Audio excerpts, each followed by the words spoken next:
Hello and welcome to EFD, where today we're looking at the most embarrassing and unexpected losses in the history of Real Madrid. 10. Atletico Madrid, 2015. We start at the Vicente Calderón, where Real Madrid headed in February 2015 with it all to do. Though Los Blancos were the Champions League holders, they had suffered a home defeat to Atleti in the autumn, and a second loss would give the Rojiblancos their first league double over Real Madrid in 64 years. However, Simeone had Fernando Torres. Torres had never beaten Real in his first spell at Atletico, but on his second debut for the club helped them to a 2-0 cup victory over Ancelotti's team, then scored twice in the return leg to knock out the Giants. In the league matchup, the veteran led the underdogs brilliantly again, providing an assist as goals from Thiago, Saul, Griezmann and Mandzukic gave Atletico their biggest victory in the derby since 1947. Real mustered just 4 shots to Atleti's 17, falling to their 4th loss in 7 games against Los Colchoneros, and the defeat would prove to have an even higher cost. Having been 4 points clear of Barcelona before the game, Real ended up finishing the season 2 behind them, as their Catalan rivals won a European treble. Ancelotti lost his job. 9. AC Milan, 1989. As the most successful club in the history of the Champions League, failure in the competition hits Real especially hard. In 1989, the club was striving to break a 23-year duck in the tournament, and things looked good after they knocked out holders PSV Eindhoven in the quarter-final to set up a tie with Arrigo Sacchi's Milan. The Merengues were confident. They had won 2 titles on the bounce in Spain, and a run of 27 games without defeat made the third a formality. A 1-1 draw at the Bernabeu meant Madrid faced an uphill struggle to go through, and they were up against a remarkable 11. The previous year, all 3 Ballon d'Or nominees had come from Milan, in Gullit, Rijkaard and Van Basten, and they also boasted Maldini, Baresi and Carlo Ancelotti. It was Carlito who opened the scoring, smashing in a long-range drive with 20 minutes on the clock.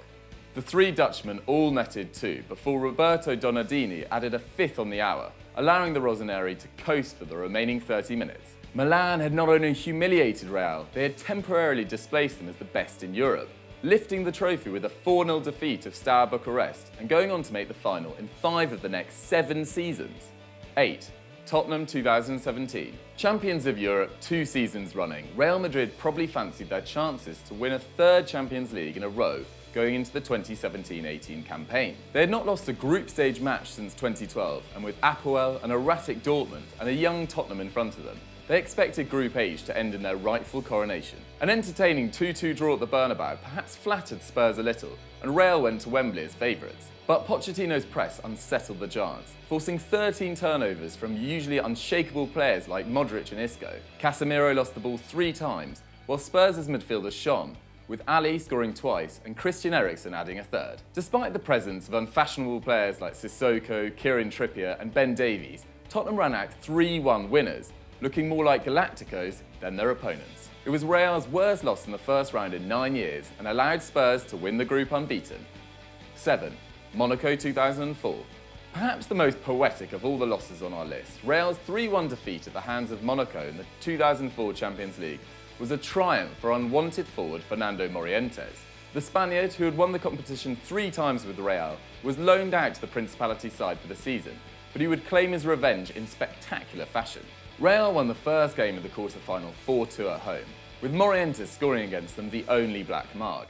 And though they went to the Monegascars without the suspended David Beckham, they still fielded Zidane, Ronaldo, Raul and Figo in attack. The number 7 increased the aggregate advantage to 5-2 early on with a brilliant finish after Ronaldo burst through the defence. But Ludovic Giuly levelled on the stroke of half-time to give the underdogs some hope. However, Morientes headed home a cross from 22-year-old Patrice Evra before Giuly added a 3rd, and Real went out on away goals. Sadly, the forward was denied another European crown by Mourinho's Porto, but he finished as the tournament's top scorer, while Madrid's expensively assembled lineup ended the year empty-handed. 6. Espanyol 1930. In the 1928-29 season, La Liga's first, Barcelona and Real Madrid already looked like becoming dominant forces. The Blaugrana won the title, pipping Los Blancos by 2 points, and Real hoped to improve on that return the following year. By that point, the club had been around for nearly 30 years, winning 5 Copa del Rey, and they brought in José Quirante to manage them to victory, a man who had become the first player to feature for both Barca and Real during the early 1900s. But Carante's stewardship was a rollercoaster. Real beat Barca 5-1 at home and 4-1 away, but when they visited Catalonia again to face Espanyol, they were on the end of a beating which remains the worst in the club's history. After 15 minutes they were 2 down, and though they pulled one back on 20, Espanyol added another before the interval and 2 more in the first 15 minutes of the second half. At 5-1 it was already a humiliation, but a late flurry brought Espanyol's tally to 8. A fifth of all the goals Real conceded that season came in that single game, and they ended up with 8 losses from 18 matches. Still, a 5th place finish doesn't sound too bad, unless you realise there were only 10 sides in La Liga back then. The next year they came back in 6th, before picking up their first title in 1932. They've won another 32 since. 5. Barcelona 2010. With Barcelona atop domestic and continental football in 2010, Real Madrid president Florentino Perez brought in recent treble winner Jose Mourinho to challenge the Catalans. The Portuguese responded with the best start of any Real Madrid coach in history, winning 10 of his first 12 league games, and heading to the Camp Nou at the end of November unbeaten. The record would not last long though. Barca controlled the game from start to finish, with Messi dropping deep and pulling the strings. At the time, the Argentinian had never scored against Mourinho's side, but he provided 2 assists for David Villa in the 5-0 thumping, with even Jeffren getting on the scoresheet with one of just 3 goals he managed for Barcelona. Sergio Ramos got his customary red card, and Real, who had been top of the league for 6 weeks running, dropped into second.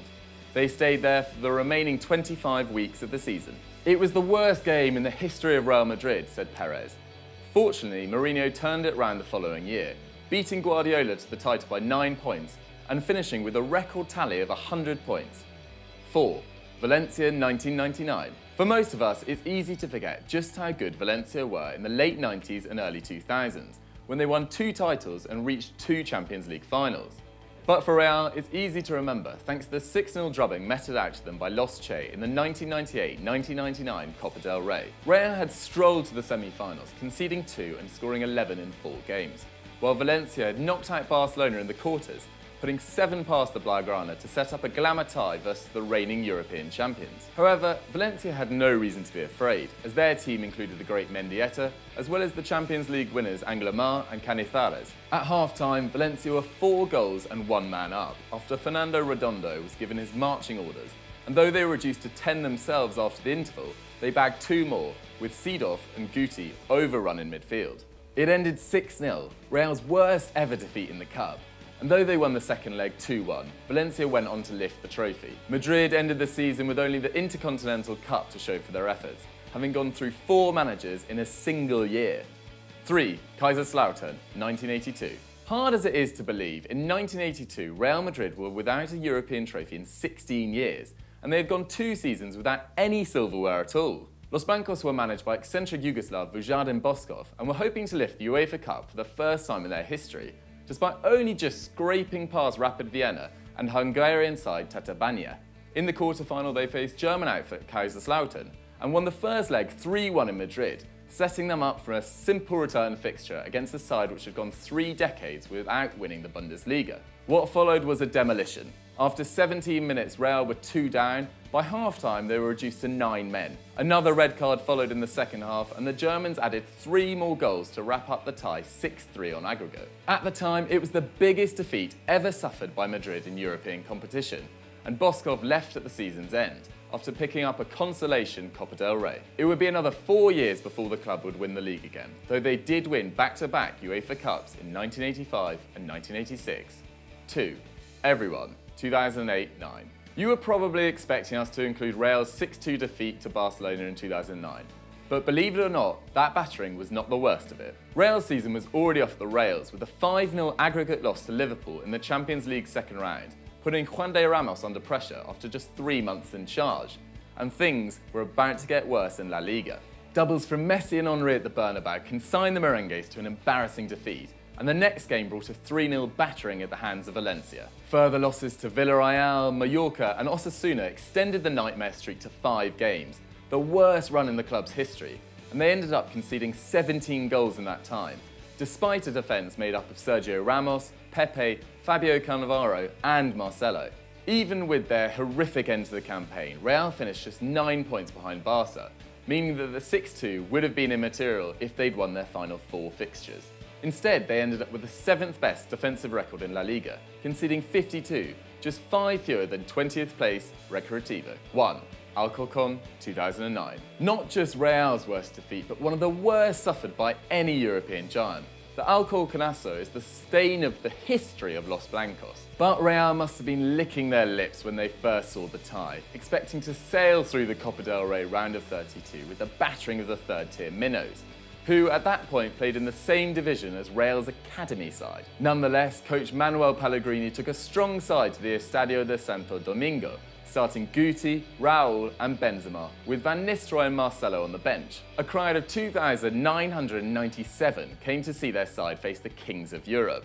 But even the most optimistic fans could not have predicted what happened next. By half-time, Alcorcon were 3-0 up, with Arbeloa netting an own goal and forcing Borja Perez, who would go on to join Kilmarnock, leading the line admirably. The final score was 4-0, and the Madrid 11 boasted a combined 465 caps, went home with their tails between their legs. The return fixture gave Real a chance at redemption, but in front of a capacity crowd in Madrid, they could only muster a 1-0 victory, exiting the cup, and Pellegrini was sacked at the end of the season. Alcorcon went out to Racing Santander in the next round. Congratulations, you've reached the end of the video. Thanks for watching to the end. If I've missed any out, why don't you let me know in the comments below?